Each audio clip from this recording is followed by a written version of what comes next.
책임에 대한 압박감이 훨씬 더 큰 사람이거든요. 왜 스파이더맨 영화 보면 그런 거 나오지 않습니까? 그러니까 with great power comes great responsibility. 네, 제가 유일하게 외우는 대목입니다. Whatever life holds in store for me, I will never forget these words. With great power comes great responsibility. This is my gift, my curse. Who am I? I'm Spider-Man. 스파이더맨이 자기가 원해서 힘을 가진 건 아닌데 그런 힘을 가진 유일한 상대이고 뭐 다른 적이 나타났을 때 세상에서 이 스파이더맨밖에는 그걸 처리할 수 없는 사람이다 보니 자기가 싫더라도 그 일을 해야 되는 거예요. 그러니 자기가 원해서 얻은 힘은 아니지만 그런 힘을 가진 이상은 거기에 따라서 책임감을 느끼고 그대로 행동할 수밖에 없다. 그게 아마 스파이더맨의 그런 딜레마, 철학적인 딜레마인 것 같은데요. 빌 게이츠하고 이렇게 비교를 본의 아니게 많이 당하시는 건 아시죠? 예, 근데 제가 이제 믿고 있는 것 중에 하나가 어떤 정말 천재적이고 영웅적인 개인보다는 사회 시스템이 훨씬 더 중요하다 그런 생각들을 많이 하거든요. 제가 예전에 빌 게이츠도 한국에 와서 사업하면 성공할 수 없다 이렇게 말을 했던 적이 있는데요. 그 이유가 빌 게이츠를 폄하하고자 하는 게 아니라 아무리 그런 천재적인 사람이 오더라도 우리나라 사회 구조가 제대로 그 뜻을 펼칠 수 없을 거다. 안철수 교수의 현재 고민은 침체된 한국 벤처업계를 부활시키는 것입니다. 지금 새로운 창업들이 엄청나게 많이 일어나고 있어요. 그게 미국에만 있는 일이 아니라 지금 중국, 인도 그 창업 열기들이 엄청나거든요. 근데 그러면 우리나라는 지난 3년간 뭘 했나?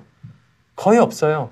전 세계적인 그런 커다란 흐름에서 떨어져서 갈라파고스 섬처럼 잠잠하게 고요하게 이렇게만 있는 거예요.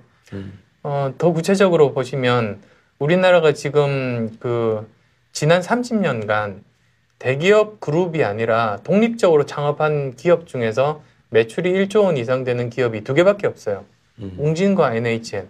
근데 또 이 두 기업의 공통점이 뭐냐 하면 B2C 기업, 즉 소비자에게 직접 물건을 파는 기업이에요.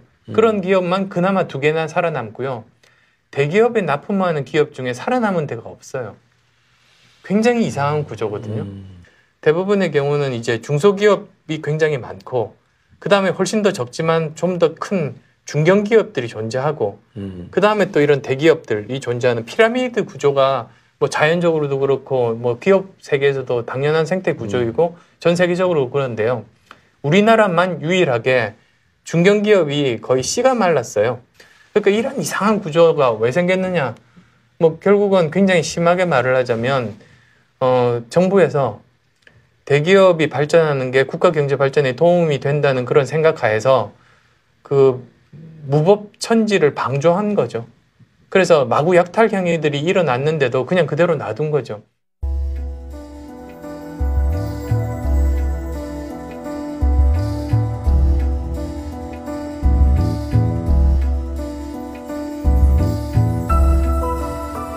지금 여러 가지 사회 갈등들, 그런 빈부격차라든지 청년 실업이라든지 이런 모든 것들의 핵심은 결국은 사람들이 새롭게 도전해서 창업을 할 수 있게 하고 일단 창업된 회사들이 성공 확률을 높이게 하는 그것만 해결되면 저는 우리나라의 모든 문제들이 전부 다 해결될 수 있다고 생각해요. 근데 왜 거기를 안 보고 있는지 저는 도통 이유를 알 수가 없더라고요. 이야기하는 내내 안철수 교수에게는 아이 같은 미소가 떠나지 않았습니다. 그러나 기업 구조의 문제점을 짚고 벤처의 부활을 말할 때 그는 단호했습니다. 스파이더맨 안 교수가 스스로 해야 할 임무라고 판단했기 때문일 겁니다.